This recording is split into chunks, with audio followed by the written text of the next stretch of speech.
स्वागत है आपका अपने YouTube चैनल CS अकेडमी में। हम लोग राष्ट्रीय स्वतंत्रता संग्राम, जैसा कि आप देख रहे हैं, भारत का स्वतंत्रता संग्राम से 100 प्रश्न डेली करेंगे और बिल्कुल स्पीड में करेंगे। फटाफट 100 क्वेश्चन आपको करना है। चूँकि अभी वर्तमान में जितने भी एग्ज़ाम हैं, SSC GD हो गया, बिहार SSC हो गया, बिहार दरोगा हो गया, BPSC हो गया, इन सभी एग्ज़ाम्स के लिए काफ़ी आवश्यक है। तो ये अति महत्वपूर्ण टॉपिक से आपके MCQ हैं और इन MCQ क्वेश्चन को आप करें, ठीक है। फटाफट अभ्यास करें और याद करने की कोशिश करें, ठीक है। देखिए पहला प्रश्न क्या बोला, भारत संघ के संस्थापक कौन थे, ठीक है। तो भारत संघ के संस्थापक कौन थे, तो आंसर बन जाएगा आपका सुरेंद्र नाथ बनर्जी। भारत संघ के संस्थापक थे सुरेंद्र नाथ बनर्जी, आपका आंसर बन जाएगा, ठीक है। सुरेंद्र नाथ बनर्जी द्वारा स्थापित उस संगठन का नाम बताइए जिसका 1886 में इंडियन नेशनल कांग्रेस में विलय हो गया, ठीक है। तो 1886 में इंडियन नेशनल कांग्रेस में विलय हो गया, तो आपका आंसर बनेगा 2 का D, है ना। इंडियन, देखिए इंडियन नेशनल कॉन्फ्रेंस जो है इसका विलय कर दिया गया। निम्नलिखित भारतीय नेताओं में से कौन एक ब्रिटिश सरकार द्वारा इंडियन, देखिए इंडियन सिविल सर्विस से, ठीक है, इंडियन सिविल सर्विस से बर्खास्त, इंडियन सिविल सर्विस से बर्खास्त किया गया था। तो बिल्कुल ये वही व्यक्ति हैं सुरेंद्र नाथ बनर्जी, ठीक है। तो आपको करना क्या है कि 100 क्वेश्चन फटाफट करना है। अधोलिखित में से भारत में जिस राजनीतिक संगठन की स्थापना 1838 में हुई थी, देखिए तो भारत में 1838 में जिस संगठन की स्थापना हुई थी वह थी जमींदारी एसोसिएशन, लैंड होल्डर्स सोसाइटी थी। राजनीतिक सुधारों को लेकर विरोध करने वाले पहले भारतीय कौन थे, ठीक है।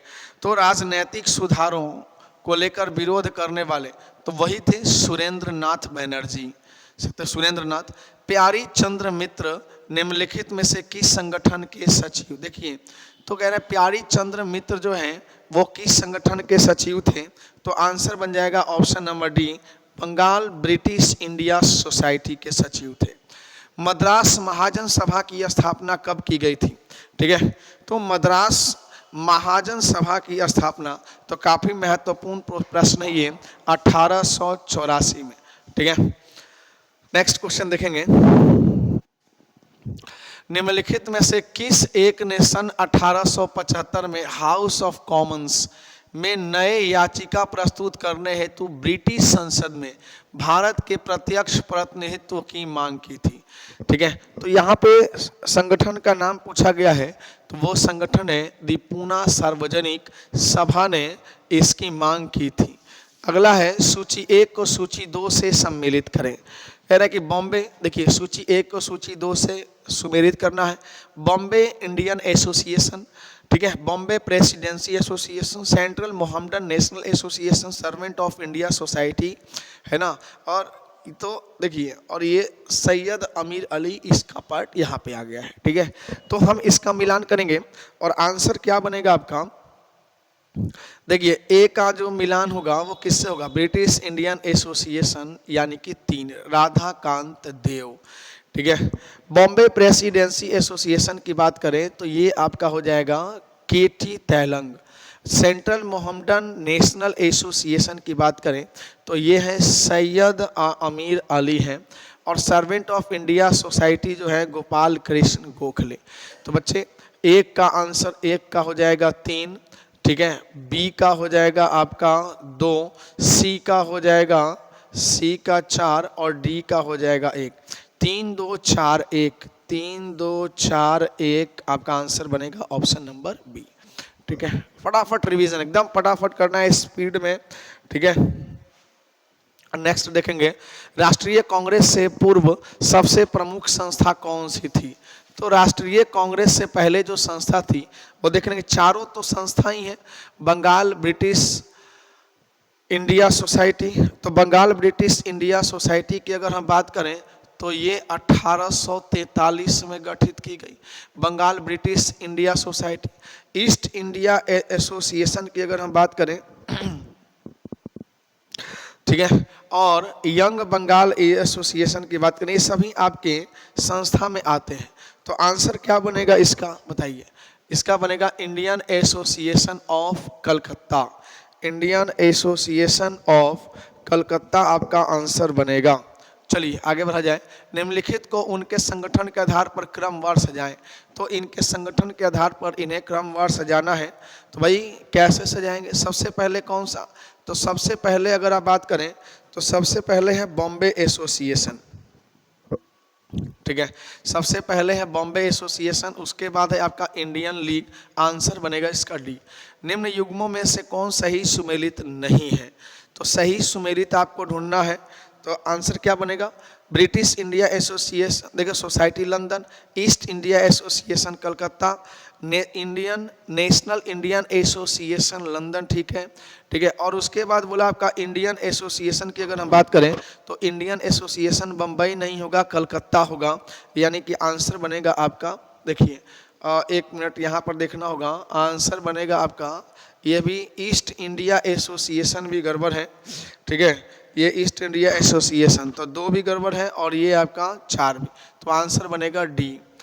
सूची 1 को सूची 2 के साथ सुमेलित करें, ठीक है, सूची 1 को सूची 2 के साथ सुमेलित करना है आपको। देखो ये बोला लैंड होल्डर सोसाइटी की अगर हम बात करें तो लैंड होल्डर सोसाइटी, तो क्या हो जाएगा? इसका जो संस्थापक है वो है Dwarkanath Tagore. British east India society ये है विलियम एडम्स। इंडियन सोसाइटी की अगर हम बात करें तो इंडियन सोसाइटी हो जाएगा आपका आनंद मोहन बोस, और Indian association S.N. Banerjee. Answer बनेगा ए। फिर है आपका सूची 1 को सूची 2 से सुमेलित कीजिए, तो है इंडिया लीग। देखिए इंडिया लीग की अगर हम बात करें तो इंडिया लीग के जो संस्थापक हैं वो हैं शिशिर कुमार घोष। इंडियन सोसाइटी की अगर बात करें तो सैयद अहमद खान। भारतीय राष्ट्रीय उदार संघ की बात करें तो भारतीय राष्ट्रीय उदार संघ के संस्थापक सुरेंद्र नाथ बनर्जी, और यूनाइटेड इंडिया पैट्रियाटिक की बात करें तो 2, तो आंसर बनेगा इसका ऑप्शन नंबर डी बनेगा, ठीक है। तो ये मिलान करने वाले प्रश्न, एक एक प्रश्न अच्छे से रटें, पूरे 100 के 100 प्रश्न आपको याद करके अच्छे से एग्जाम में जाना है, क्योंकि ये मॉडर्न हिस्ट्री का वो पार्ट है, ठीक है, जहाँ से प्रश्न ज़्यादा बनते हैं। अगला प्रश्न है, ठीक है, अधोलिखित युग्मों में से कौन सही सुमेलित नहीं है? देखिए कह रहा है Asiatic society of Bengal, Asiatic society of Bombay 1804, ये ठीक है, royal Asiatic society of Great Britain, और लैंड होल्डर सोसाइटी, चूँकि ये हमारे पहले ही आ चुका है, लैंड होल्डर सोसाइटी की बात करें तो 1844 नहीं होगा, ये होगा 1838। चलिए भारतीय राष्ट्रीय कांग्रेस की स्थापना कब हुई? तो भारतीय राष्ट्रीय कांग्रेस की स्थापना जो है 1885 में की गई। भारतीय राष्ट्रीय कांग्रेस के संस्थापक कौन थे? तो देखिए इसके संस्थापक असैनिक सेवक थे, ठीक है, देखिए असैनिक सेवक। भारतीय राष्ट्रीय कांग्रेस के प्रथम अधिवेशन में कितने प्रतिनिधियों ने भाग लिया? तो बच्चे भारतीय राष्ट्रीय कांग्रेस के अधिवेशन में 72 प्रतिनिधियों ने भाग लिया। भारतीय राष्ट्रीय कांग्रेस का प्रथम अधिवेशन कहाँ पे हुआ? तो प्रथम अधिवेशन जो है वो बम्बई में हुआ। भारतीय राष्ट्रीय कांग्रेस की स्थापना की थी, किसने की थी बच्चे? तो एओ ह्यूम के द्वारा, एक्टोवियन एलन ह्यूम के द्वारा की गई थी। भारतीय राष्ट्रीय कांग्रेस की स्थापना के समय भारत का वायसराय कौन था? तो भारत का वायसराय लॉर्ड डफरिन था। किसने कांग्रेस को सूक्ष्मदर्शी अल्पसंख्यक जनता का प्रतिनिधित्व बताते हुए उसका मजाक उड़ाया था? ठीक है, तो इसका आंसर क्या हो जाएगा? Lord Dufferin. भारतीय राष्ट्रीय कांग्रेस के पहले अध्यक्ष कौन थे? तो व्योमेश चंद्र बनर्जी। भारतीय राष्ट्रीय कांग्रेस का 1885 में महासचिव कौन था? तो 1885 में एओ ह्यूम भारतीय राष्ट्रीय कांग्रेस के प्रथम मुस्लिम अध्यक्ष कौन थे? तो बदरुद्दीन तैयबजी कांग्रेस के लिए समर्थन प्राप्त करने के उद्देश्य से 1889 ईस्वी में एक समिति स्थापित की गई। उस समिति का सभापति किसको बनाया गया था? ठीक है, तो 26 नंबर क्वेश्चन की बात करें तो उसका सभापति मिस्टर डिग्बी को बनाया गया था। तो बच्चे इसका स्क्रीनशॉट ले लेंगे और याद करेंगे। ठीक है, चलिए आगे बढ़ा जाए। नेक्स्ट अगला प्रश्न है, भारतीय राष्ट्रीय कांग्रेस के दूसरे अधिवेशन की अध्यक्षता किसके द्वारा की गई थी? तो दूसरे अधिवेशन की अध्यक्षता जो है दादा भाई नौरोजी के द्वारा की गई। निम्नलिखित में से कौन भारतीय राष्ट्रीय कांग्रेस की स्थापना या अधिवेशन में उपस्थित नहीं थे? ठीक है, तो इसकी स्थापना के समय उपस्थित नहीं थे सुरेंद्र नाथ बनर्जी। भारतीय राष्ट्रीय कांग्रेस का प्रथम निर्वाचित यूरोपीय अध्यक्ष कौन था? तो बच्चे इसमें हो जाएगा जॉर्ज यूले इसका प्रथम अध्यक्ष था। ठीक है, आगे बढ़ा जाए। निम्नलिखित में से कौन एक भारतीय राष्ट्रीय कांग्रेस से कभी संबंध नहीं रखा? ठीक है, तो भारतीय राष्ट्रीय कांग्रेस से कभी संबंध नहीं रखने वाले हैं सर सैयद अहमद, आपका आंसर होगा। तो अगला है 31।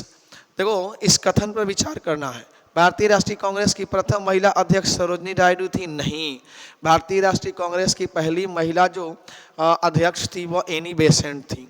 भारतीय राष्ट्रीय कांग्रेस के प्रथम मुस्लिम अध्यक्ष बदरुद्दीन तैयब जी थे? तो बिल्कुल सही है। तो यहाँ पे 31 का आंसर बनेगा ऑप्शन नंबर बी, केवल 2 सही है। निम्नलिखित में से कौन भारतीय राष्ट्रीय कांग्रेस का अध्यक्ष कभी नहीं चुना जा सका? तो देखिए कभी नहीं चुना जा सका, बाल गंगाधर तिलक को नहीं चुना जा सका, बाकी ये सभी अध्यक्ष बन चुके हैं। ठीक है, आगे हम देखेंगे लाल बाल और पाल त्रिकुट का कौन व्यक्ति भारतीय राष्ट्रीय कांग्रेस का अध्यक्ष हुआ? तो बिल्कुल लाला लाजपत राय कांग्रेस के अध्यक्ष बने थे। किसने कहा था? देखिए कथन भी आपके एग्जाम में निरंतर आता ही है। किसने कहा था कांग्रेस आंदोलन न तो भारतीय लोगों द्वारा प्रेरित था, न ही यह उनके द्वारा सोचा या योजनाबद्ध किया गया था? तो बच्चे आंसर बनेगा सर सैयद अहमद। अखिल भारतीय कांग्रेस की प्रथम महिला अध्यक्ष, तो अखिल भारतीय कांग्रेस की पहली महिला अध्यक्ष बनी थी एनी बेसेंट। निम्नलिखित में से किस अधिवेशन के लिए कांग्रेस ने पहली बार एक महिला को अध्यक्ष चुना था? ठीक है, तो महिला को अध्यक्ष कलकत्ता अधिवेशन में चुना गया था। ठीक है, 1917 में, जो कि एनी बेसेंट को चुना गया। भारतीय राष्ट्रीय कांग्रेस के अधोलिखित में से किस अधिवेशन में समाजवादी पद्धति का लक्ष्य बनाया गया था? ठीक है, तो समाजवादी पद्धति का जो था ना अवारी अधिवेशन 1955 में। अगला निम्नलिखित देखिए अगला जो पॉइंट है वो है आपका निम्नलिखित में से भारतीय राष्ट्रीय कांग्रेस के किस अधिवेशन में बाल गंगाधर तिलक ने अभिव्यक्त किया था स्वराज मेरा जन्मसिद्ध अधिकार है और मैं उसे लेकर ही रहूंगा? तो आपका आंसर बन जाएगा ऑप्शन नंबर डी, लखनऊ अधिवेशन 1916। तो स्क्रीनशॉट ले लेंगे इसका एक बार। चलिए आगे बढ़ा जाए। नेक्स्ट, और पीडीएफ गया होगा। ठीक है, देखिए भारतीय राष्ट्रीय कांग्रेस का 27वां अधिवेशन किस स्थान पर हुआ? ठीक है, तो 27वां अधिवेशन जो है वो बांकीपुर में हुआ था। 1906 के भारतीय राष्ट्रीय कांग्रेस के कलकत्ता अधिवेशन में दादा भाई नौरोजी के अध्यक्षीय भाषण को उनके बदले में किसने पढ़ा था? ठीक है, तो उनके बदले में पढ़ा था बच्चे गोपाल कृष्ण गोखले के द्वारा पढ़ा गया था। 1922 में गया के इंडियन नेशनल कांग्रेस के अधिवेशन के अध्यक्ष कौन थे? तो देखिए काफ़ी वीवीआई है, बिहार के संदर्भ में आपके कई बार एग्जाम में पूछा जा चुका है, पूछा जाता है। तो आंसर बनेगा चित्तरंजन दास। अमृतसर के भारतीय राष्ट्रीय कांग्रेस अधिवेशन 1919 के प्रस्ताव के अनुसार महात्मा गांधी द्वारा कांग्रेस का नया संविधान लिखने हेतु किन्हें उनके सहयोग से चुना गया था? किसको चुना गया था? तो आंसर क्या बने? देखिए एक तो उन्होंने एनसी केलकर को चुना था, है ना, और एक उन्होंने चुना था आईबी सेन को। तो आंसर बनेगा ऑप्शन नंबर ए, 2 और 4। चलिए आगे बढ़ा जाए।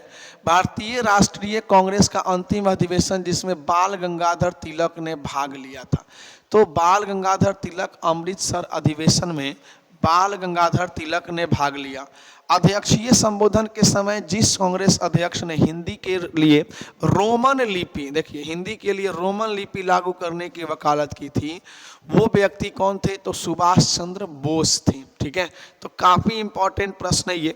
किसने कहा था कांग्रेस पतन के लिए लड़खड़ा रही है? मेरी सबसे बड़ी अभिलाषा जब तक मैं भारत में हूं, कांग्रेस की शांतिपूर्ण समाप्ति में सहयोग करना चाहता हूं। तो यह कथन लॉर्ड कर्जन के द्वारा कहा गया था। वर्ष 1938 के भारतीय राष्ट्रीय कांग्रेस के हरिपुरा अधिवेशन की अध्यक्षता किसने की थी? ठीक है, तो अगर हरिपुरा अधिवेशन की बात करें तो सुभाष चंद्र बोस, त्रिपुरी की बात करें तो सुभाष चंद्र बोस। निम्नलिखित में से किस भारतीय राष्ट्रीय कांग्रेस के अधिवेशन में जवाहरलाल नेहरू ने समाजवाद को, देखिए भारत की समस्याओं को हल करने की कुंजी नाम दिया था? ठीक है, तो आंसर बन जाएगा आपका लखनऊ। आगे बढ़ेंगे। भारत के स्वतंत्रता प्राप्ति के बाद निम्नलिखित में से किसने सुझाव दिया था कि भारतीय राष्ट्रीय कांग्रेस को समाप्त कर दिया जाना चाहिए? तो भारतीय राष्ट्रीय कांग्रेस को समाप्त करने का सुझाव जो है महात्मा गांधी के द्वारा दिया गया था। तो बच्चे ये काफी महत्वपूर्ण प्रश्न है आपके, रैपिड, एकदम रैपिड फायर, यानी कि 100 क्वेश्चन धनाधन आपको प्रैक्टिस करना है। और निरंतर आपके बिहार पुलिस एग्जाम है, बिहार एसएससी है ना, बिहार दरोगा है, सबके लिए चैनल को लाइक अवश्य कर देंगे। लाइक चैनल, अगर आप नए हैं चैनल पे तो सब्सक्राइब कर दे जरूर। देखिए आगे बढ़ा जाए, नेक्स्ट बोला, नेक्स्ट प्रश्न हम बात करें तो क्या बोला? जब भारत स्वतंत्र हुआ उस समय कांग्रेस के अध्यक्ष कौन थे? तो भारत जब स्वतंत्र हुआ तो उस समय कांग्रेस के अध्यक्ष थे जेबी कृपलानी। कांग्रेस के एक अधिवेशन में एक गवर्नर जनरल ने भाग लिया था। उस उक्त गवर्नर जनरल तथा अधिवेशन स्थल निम्न में से कौन सा था? तो बच्चे यहाँ पे लॉर्ड वेलिंगटन ने बंबई 1915 में भाग लिया था। भारतीय राष्ट्रीय कांग्रेस का एकमात्र अधिवेशन जिसकी अध्यक्षता महात्मा गांधी ने की थी, काफी इंपॉर्टेंट सवाल है। तो गांधी जी ने बेलगांव अधिवेशन 1924 में अध्यक्षता की थी। निम्नलिखित में से किस अधिवेशन में कांग्रेस ने पहली बार भारतीय रियासतों के प्रति अपनी नीति की घोषणा की थी? ठीक है, भारतीय रियासतों, देखिए किस अधिवेशन में कांग्रेस ने पहली बार भारतीय रियासतों के प्रति अपनी नीति घोषित की थी? तो बच्चे आंसर बन जाएगा नागपुर अधिवेशन।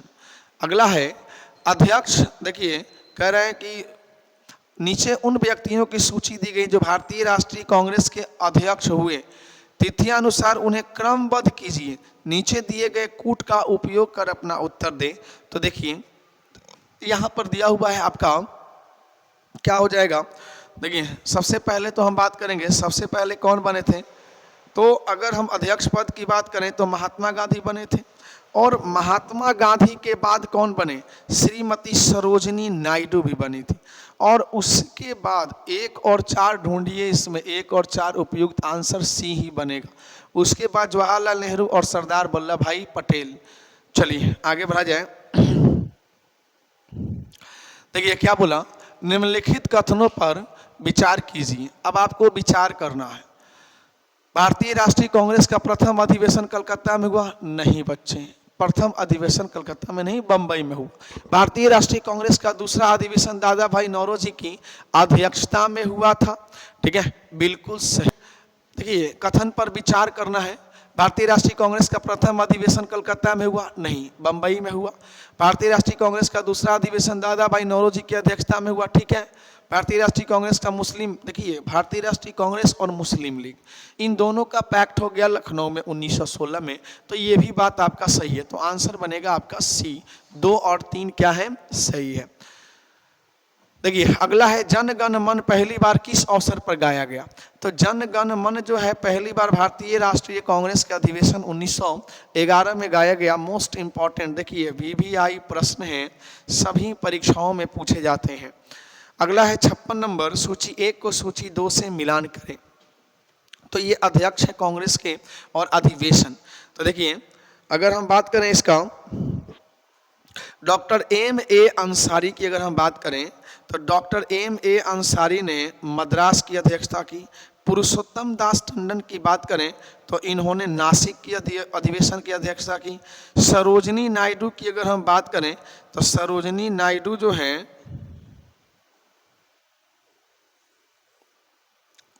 सरोजिनी नायडू ने कानपुर अधिवेशन की अध्यक्षता की और सुभाष चंद्र बोस ने हरिपुरा अधिवेशन की अध्यक्षता की। तो बच्चे आंसर बनेगा आपका ऑप्शन नंबर सी। तो देखिए ये भी आपके काफ़ी महत्वपूर्ण प्रश्न है और आपको तो याद करना है, इसको रट लीजिए, सारे महत्वपूर्ण और बहुत ही अच्छे लेवल के। ठीक है, अगर आप बिहार दरोगा और बीपीएससी की तैयारी करते हैं तो आपके लिए तो अति महत्वपूर्ण ये प्रश्न आप जरूर अच्छे से पढ़ कर जाएं परीक्षा में। ठीक है, अगला प्रश्न है भारतीय राष्ट्रीय कांग्रेस के बारे में निम्नलिखित पर विचार करें। तो क्या बोला ये, देखिए सरोजिनी नायडू कांग्रेस के अध्यक्ष होने वाली प्रथम महिला थी? नहीं भाई, प्रथम नहीं थी। ठीक है, CR दास ने जब कांग्रेस अध्यक्ष के रूप में कार्य किया वे जेल में थे। तो असल में आंसर क्या बनेगा इसका, बिल्कुल देखिए ये जेल में थे। और एलन एक्टोवियन ह्यूम प्रथम ब्रिटिश नागरिक थे जो कांग्रेस के अध्यक्ष बने। ये भी आपका दो और नहीं, ये गलत हो जाएगा। प्रथम ब्रिटिश जो थे वो जॉर्ज यूले थे। और अल्फ्रेड वेब 1894 में कांग्रेस के अध्यक्ष थे। तो ये सही है, आंसर बन जाएगा बी। 2 और 4 क्या है, सही है। कांग्रेस और मुस्लिम लीग के बीच प्रसिद्ध लखनऊ समझौता कब हुआ था? तो ये 1916 में भारतीय राष्ट्रीय कांग्रेस के लखनऊ अधिवेशन की अध्यक्षता किसके द्वारा की गई थी? तो लखनऊ अधिवेशन की अध्यक्षता जो है AC मजुमदार के द्वारा की गई थी। ठीक है, दिसंबर 1916 में इंडियन नेशनल कांग्रेस तथा इंडियन मुस्लिम लीग एम ने एक ही अपने अधिवेशन आयोजित किए थे। तो 1916 में आयोजित किए थे और इन्होंने आयोजित किया था कब बच्चे? तो 1936 में इन्होंने आयोजित किया था। अतिवादियों एवं उदारवादियों के पुनर्मिलन की प्रक्रिया में प्रमुख शिल्पी के रूप में किसे जाना जाता है? ठीक है, तो एक मिनट यहाँ पे गड़बड़ा गया ना। अपने अधिवेशन किए थे कहाँ पे? लखनऊ में। ब्रिटिश शासन के दौरान बिहार को एक अलग प्रांत का दर्जा किस वर्ष प्राप्त हुआ था? तो ये 1936 में प्राप्त हुआ था। अतिवादियों एवं उदारवादियों के पुनर्मिलन की प्रक्रिया में प्रमुख शिल्पी यानी कि कौन वो व्यक्ति हैं जिन्होंने इनको मिलाया? तो वो एनी बेसेंट हैं। वर्ष 1916 में मुस्लिम लीग और कांग्रेस के मध्य किसने समझौता कराया? तो 1916 में मुस्लिम लीग और कांग्रेस के बीच में जो समझौता कराया वो बाल गंगाधर तिलक ने ही कराया था। कांग्रेस के 1916 लखनऊ अधिवेशन में कौन सा मुख्य दूरगामी परिणाम वाला निर्णय लिया गया था? तो देखिए मुस्लिम लीग की पृथक निर्वाचन क्षेत्र की मांग को स्वीकार कर ली गई थी बच्चे। तो आगे बढ़ेंगे, नेक्स्ट प्रश्न है आपका, कांग्रेस ने प्रथम बार मुस्लिम समुदाय के लिए पृथक निर्वाचन प्रणाली स्वीकार की, वो वर्ष कौन सा था? तो बच्चे वो वर्ष था 1916। तो मुस्लिम लीग की सारी मांगें मान ली गई बाल गंगाधर तिलक के माध्यम से और उनके निर्वाचन संबंधी सारी प्रक्रियाओं को मान ली गई, तब जाकर 1916 का पैक्ट हुआ था। ठीक है, तो स्क्रीनशॉट ले लें इसका। देखिए आगे बढ़ा जाए, नेक्स्ट प्रश्न देखिए, इंडियन नेशनल कांग्रेस और मुस्लिम लीग के बीच मतैक्य का काल कौन सा प्रदर्शित? मतैक्य का मतलब जिसमें दोनों की मति एक थी, दोनों एकजुट होकर लड़ रहे थे, और यह 1916 से ही प्रारंभ हो गया था। ठीक है, तो आंसर 1916 से 1922 में मतैक्य की स्थिति थी। कौन 1916 के लखनऊ कांग्रेस अधिवेशन के विषय में असत्य कथन है? देखिए कह रहा अंबिका चरण मजूमदार ने इसकी अध्यक्षता नहीं की, बिल्कुल गलत है, इन्होंने ही की थी। ठीक है, तो असत्य तो यही हो गया पहले ही, बाकी सभी क्या है? सत्य है। इस अधिवेशन में उदारवादी और उग्रवादियों के बीच पुनः मिलन हुआ। महात्मा गांधी पहली बार चंपारण के किसानों की समस्याओं से अवगत कराए गए थे। ठीक है, अगला है, निम्नलिखित भारतीय राष्ट्रीय कांग्रेस के किस अधिवेशन में महात्मा गांधी को चंपारण के किसानों की समस्याओं से अवगत कराया गया? तो लखनऊ अधिवेशन 1916 में अवगत कराया गया था। ठीक है, आगे बढ़ा जाए 69। निम्नलिखित में से किसने 1904 से लगातार भारत को स्वशासन देने पर बल दिया? तो 1904 से जो स्वशासन देने पर बल दिया था वो किसने दिया था? दादा भाई नौरोजी ने। इनमें से कौन उग्र राष्ट्रवाद के उल्लेखनीय नेताओं में नहीं था? तो उग्र राष्ट्रवाद की अगर हम बात करें तो इसमें गोपाल कृष्ण गोखले नहीं थे, बाकी सब लोग उग्र दल से संबंधित हैं। ठीक है, अगला है, अधिकतर नरमपंथी नेता थे। तो अधिकतम नरमपंथी नेता जो थे वो शहरों से संबंधित थे। कांग्रेस के नरम दल है ना के नेताओं की आंदोलन की पद्धति क्या थी? तो कांग्रेस के नरम दल के नेताओं की जो आंदोलन पद्धति थी वो राजा वामबद्ध आंदोलन के रूप में जानी जाती है। आंसर बी होगा। निम्नलिखित में किस आंदोलन के कारण भारतीय राष्ट्रीय कांग्रेस का विभाजन हुआ, जिसके परिणाम स्वरूप नरम दल और गरम दल का उद्भव हुआ? तो आंसर बनेगा स्वदेशी आंदोलन। निम्न में से कौन उग्रपंथी नहीं था? देखिए, तो उग्रपंथी कौन नहीं थे? तो गोपाल कृष्ण गोखले उग्रपंथी में नहीं थे। अगला है, निम्नलिखित नेताओं में से कौन एक स्वदेशी के समर्थक थे? तो अरविंदो घोष जो हैं वो स्वदेशी के समर्थक थे। ठीक है, अगला है, निम्न में से कौन मध्यम मार्गी नहीं था? तो मध्यम मार्गी की बात करें तो बाल गंगाधर तिलक जो है मध्यम मार्गी नहीं थे। इनको पूरा है ना स्वराज की मांग थी, या हमें स्वराज चाहिए। अगला, राष्ट्रीय आंदोलन में निम्न में से किसको नरम दलीय के तौर पर नहीं जाना जाता है? तो बाल गंगाधर तिलक को नरम दलीय के तौर पर नहीं जाना जाता है। तो एक बार इसका स्क्रीनशॉट ले लेंगे।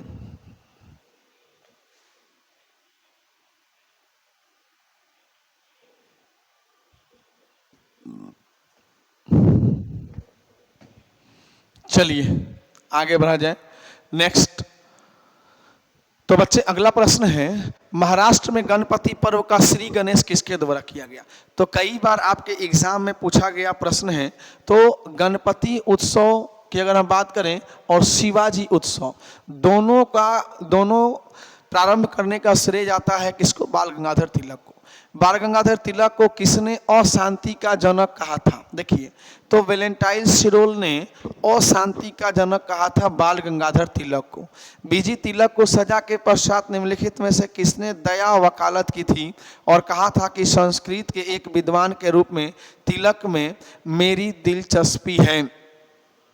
तो आंसर बन जाएगा मैक्स मुलर ने यह बात कही थी। 1908 में बाल गंगाधर तिलक को जेल हुई थी। बिल्कुल सही बात है। और ये बाल गंगाधर तिलक को कितने वर्ष की? 6 वर्ष की जेल दी गई थी बाल गंगाधर तिलक को। निम्नलिखित में से किसने महाराष्ट्र के गणपति उत्सव का ऐसा कायाकल्प किया कि वह एक राष्ट्रीय उत्सव हो गया और उसका स्वरूप राजनैतिक हो गया? तो आंसर बनेगा आपका ऑप्शन नंबर डी, बाल गंगाधर तिलक ने किया।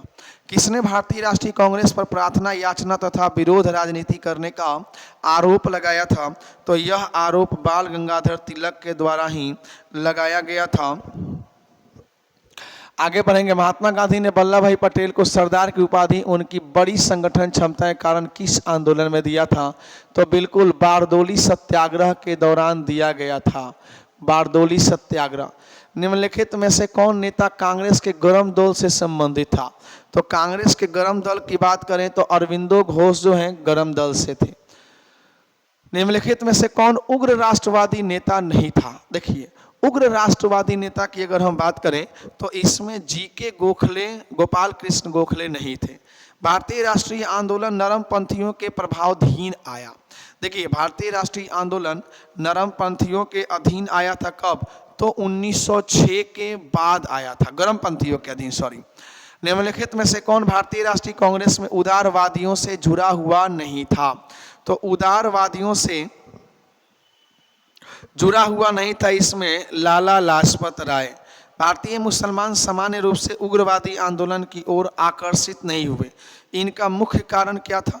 इनका मुख्य कारण था, आंसर बनेगा डी, उग्रवादियों की हिंदू अतीत का राग अलापने की नीति के कारण। ठीक है, तो तो इसका भी स्क्रीनशॉट ले लेंगे एक बार बच्चे और याद करेंगे, याद करने की कोशिश करें इसको। काफ़ी महत्वपूर्ण प्रश्न है। महात्मा गांधी के साथ निम्न मुसलमानों में से किसने बाल गंगाधर तिलक की अर्थी उठाई थी? तो 1920 में इनकी मृत्यु हो गई थी और शौकत अली ने बाल गंगाधर तिलक की अर्थी उठाई थी। ठीक है, तो महात्मा गांधी के साथ जो है ना शौकत अली ने बाल गंगाधर तिलक की अर्थी उठाई थी।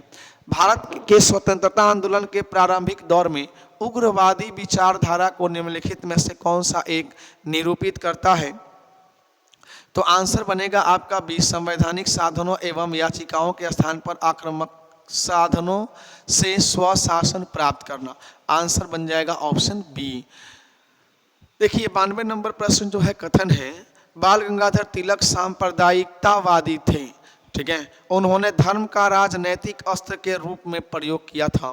तो ये 92 का आंसर हो जाएगा ऑप्शन नंबर, देखिए ए तो सही है, ए बिल्कुल सही है, लेकिन यह क्या है, आर गलत है। तो आंसर बनेगा आपका, एक मिनट, बाल गंगाधर तिलक सांप्रदायिकतावादी थे, यही गलत है, ये आपका गलत हो जाएगा, आर सही होगा। उन्होंने धर्म का राजनीतिक अस्त्र के रूप में प्रयोग किया, तो बिल्कुल सही आंसर डी बनेगा बच्चे। निम्न में से किस एक को लाला लाजपत राय ने अपना राजनीतिक गुरु माना? देखिए लाला लाजपत राय ने अपना राजनीतिक गुरु माना था, किसको? तो वो थे मैजिनी को इन्होंने अपना राजनीतिक गुरु माना था। अगला प्रश्न है शेर ए पंजाब के नाम से किसको जाना जाता है? तो शेर ए पंजाब के नाम से लाला लाजपत राय को ही जाना जाता है। भारतीय राष्ट्रीय कांग्रेस को किसने भीख मांगने वाली संस्था है ना बेगिंग इंस्टीट्यूट कहकर पुकारा था? तो वो था बाल गंगाधर तिलक। भारतीय स्वतंत्रता संग्राम के संदर्भ में 16 अक्टूबर 1905 को, देखिए 16 अक्टूबर 1905 को क्या हुआ था? बंगाल का विभाजन हुआ था, जो कि काफ़ी विध्वंसक हुआ बंगाल का विभाजन। अगला है बंग भंग विरोधी आंदोलन का प्रारंभ किस तिथि से हुआ? तो 16 अक्टूबर 1900, देखिए बंग भंग आंदोलन का प्रारंभ जो है 7 अगस्त 1905, ठीक है, और 16 अक्टूबर 1905 को प्रभावी हुआ। निम्नलिखित में सबसे बाद में क्या हुआ था? देखिए सबसे बाद में बंगाल का विभाजन हुआ था। ठीक है, हड़प नीति पहले आई थी डलहौजी के समय, कर्नवालिस के समय अस्थायी बंदोबस्त आई थी, वेलेस्ली के समय सहायक संधि आई थी और बंगाल विभाजन बाद में हुआ। निम्नलिखित वर्गों में कौन 1905 के स्वदेशी आंदोलन के मुख्यतः अप्रभावित रहा? देखिए तो इससे अप्रभावित कौन रहा? इससे कृषक अप्रभावित रहा और इससे मुसलमान भी अप्रभावित रहे। आंसर बनेगा सी, 99 का सी। अगला है बंग भंग के लागू होने की तिथि, तो इसका ऑप्शन अगले में मिलेगा। तो बच्चे आप देख लें ये करीब 99 प्रश्न हैं और इन 99 प्रश्नों को आप अच्छे से याद करें, इसका स्क्रीनशॉट ले सकते हैं। ठीक है, इन प्रश्नों को आप देखें, याद करें, चैनल को लाइक शेयर सब्सक्राइब कर दें। 6 और आएंगे, 7 आपके हम इसमें 700 क्वेश्चन कराएंगे और इन 700 क्वेश्चन को आप YouTube के माध्यम से करेंगे। इन्हें देखें, अच्छे से याद करें, बार बार वीडियो को देखें, बार बार इसको देखें और सुनें, पूरा याद हो जाएगा आपको। ठीक है, चैनल को लाइक शेयर और सब्सक्राइब अवश्य कर दें। धन्यवाद।